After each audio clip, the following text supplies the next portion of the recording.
Testing 1, 2. Check, check. 1, 2, 3, 4, 5, 6. Anthony, I'll probably come to you a little later in the segment just so you can kind of get the feel. Hello, 1, 2, 3. Tony Diaz, 1.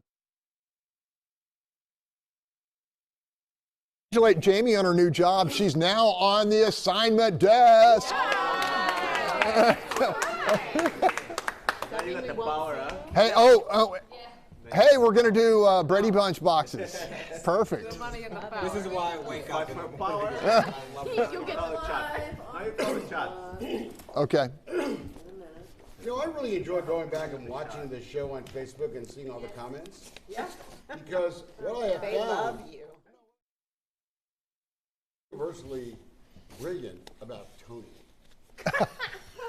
Are you two? I also that must mean that Wait, Blain now has a that- lot of fake accounts. These two are apart by design. No, I'm not personally joining them. I'm just saying they're very smart. You know what? Hey, are we hot on The bingo Facebook? halls. One, I'm huge in the bingo halls. And Pearl, are we two, hot on Facebook? I find that their insights Hey, about everybody on Facebook, thanks for joining us.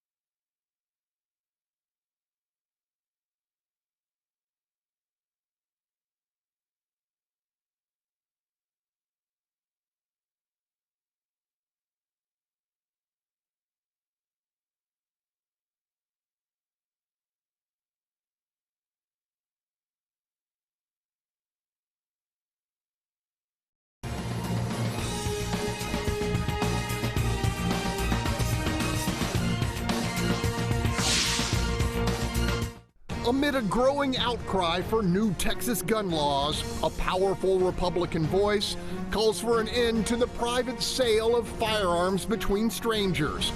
Could it be a turning point in the Lone Star State?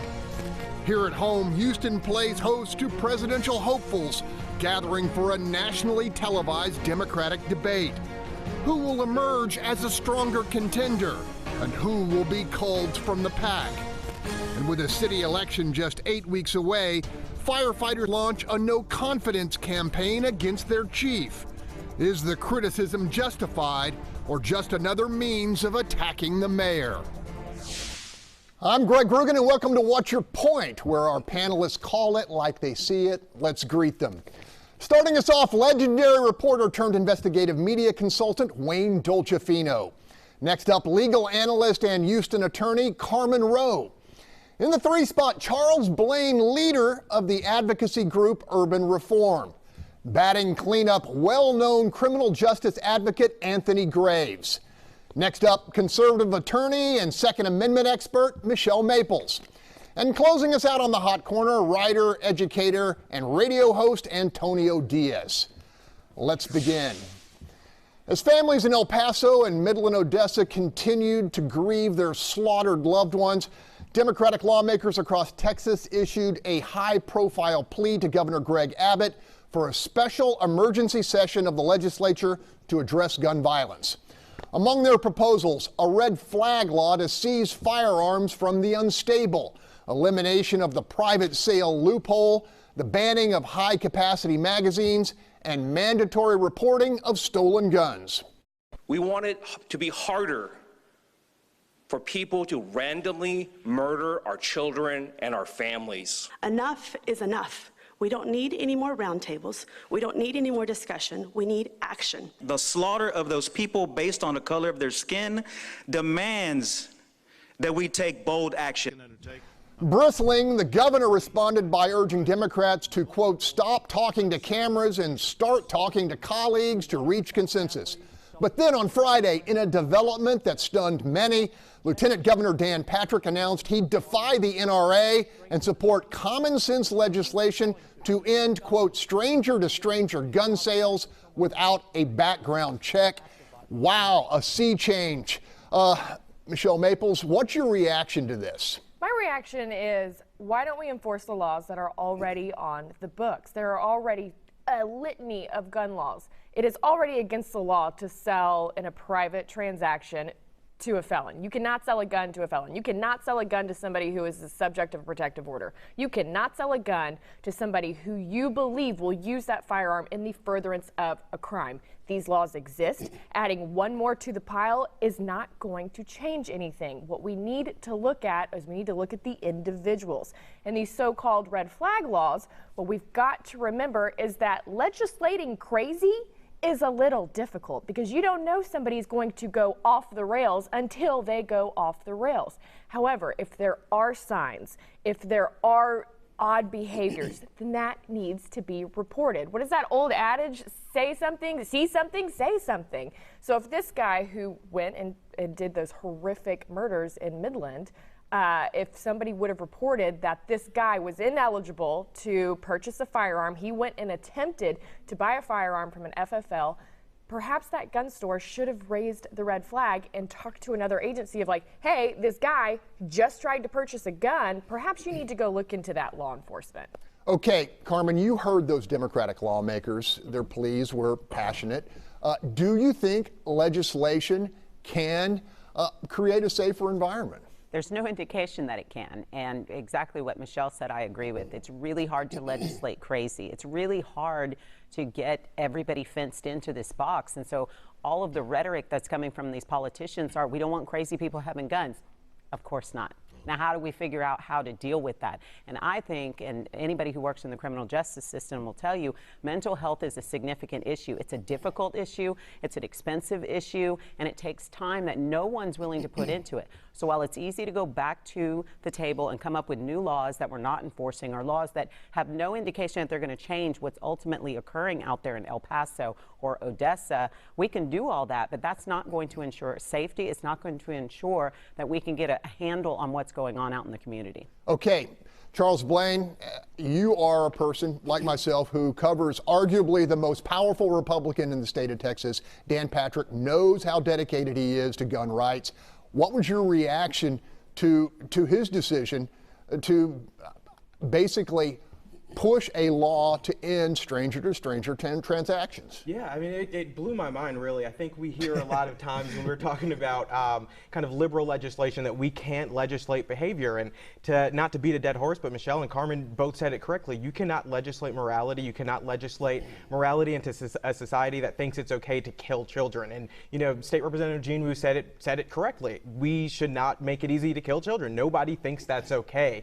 And changing these laws is not going to fix that problem in the end. And I think Governor Abbott made a really great point in saying to these Democratic legislators that they should be talking to their colleagues rather than grandstanding in front of cameras, because they had a full legislative session where if this issue was such a big issue, they could have done legislative maneuvers, rallied on the Capitol, you know, took the back mic at the Texas House. They could have done so much to raise this issue, to draw attention to it, and to force it to move. And, you know, we had a shooting prior to the legislative session. This isn't something that's brand new to these Texas legislators. So to see them now in front of cameras trying to change course, it's a little frustrating, and it comes across as disingenuous when there's stuff they could have done. The legislative session just ended. They should have took it up there. Tony, I'm guessing you think this is more about the Democrats being 8 votes down in the House and charging that it's a real politique going on here, and Republicans softening on this issue. Well, Dan Patrick is changing his stance because he doesn't want to lose. And same old is getting people killed on the watch of the Republicans who've had a monopoly on state power. So right now there's a moment of influx, and it's fascinating to see one part of the Republican Party go reasonable while the other part is quiet. Ted Cruz was asked what his thoughts were on this issue, and he dodged the question. So to me, it's very impressive that I must add this too. It's not just Democrats. It's people in the middle. It's some conservatives. And I think what people are not used to are very vocal Latinos across the state, and as well as conservatives joining on this issue. So we got conservatives also chiming on this issue. It's pretty simple, Republicans. Define your party. And if you stay with the same old, you will lose, and then Democrats will take over. Okay, Anthony Graves, honored to have you on this panel. Thank you. Truly intrigued to hear what you think about this. Well, I mean, I'm listening to everybody making their political points, but nobody's talking about the children that's being murdered. You know, everybody's talking about gun control, gun safety. Nobody's talking about who's actually the results of all of this. And that is children are being murdered. What are you going to do about it? I mean, let's quit talking about the problem and get to a solution. Because all I hear is people talking about what gun control measure will work and what won't work. Well, what about these children? They're not going to be a part of this discussion because they're no longer here, because we have mass shootings. What are we going to do about them? And that's kind of where I'm at as I listen to this conversation, is nobody's talking about what we're actually going to do. We're talking about what we shouldn't do. You know, what we need to talk about is what are we going to do? Wayno, jump in here. So I know that mass shootings get a lot of attention, and it's sad and horrible that so many people die. But let's be honest here. Most people that get killed with guns in crime aren't in mass shootings. They're in the weekend in Chicago, right? And so I'm always the responsibility guy, and I agree with Michelle. You know, at some point, you just say okay just because you want to shut everybody up. But like, these additional background checks ain't going to really change anything, right? The reality is, we have people in this country, mostly in poor neighborhoods, who think it's fine to use guns to commit crimes. We had to enforce those laws. We had to lock those people. Look, we had to lock those people up. But then in 5 years, I'm sorry. If you use 95% of people ain't using guns to commit crime, Tony. So instead of punishing the people that are, we're going to punish everybody else. Just doesn't make any logical sense to me. That's a stereotype, though, Wayne. You have no basis for that. You're basically saying it's only poor people committing crimes, and at the end of the day, you're not looking. You said it is poor people from poor neighborhoods that are committing these. No, but whoa. We're going to pick up this topic many times in the future, so we got to go to break. Up next, the race for the presidency comes to Houston, Texas. We're going to talk about the big Democratic debate and the candidates who must stand out to survive. Stay with us. What's your point? We'll be right back.